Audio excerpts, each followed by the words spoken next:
So this is my business card.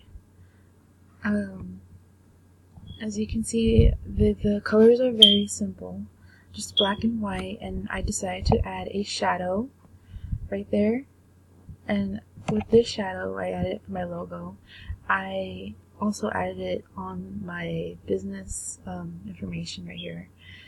My first plan was to just add the logo in the front and the information in the back of the card, but then I decided to just add the information in the front.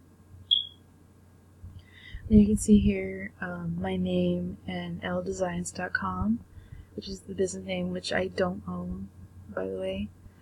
And then here's a fake phone number, and here are some of the things that my company does.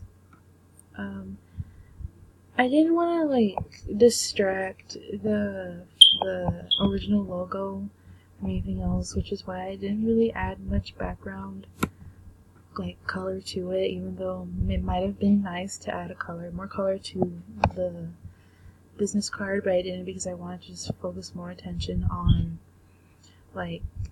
what my company does and the logo itself. So yes, this is my business card, and I would like to know what you all think. Thank you.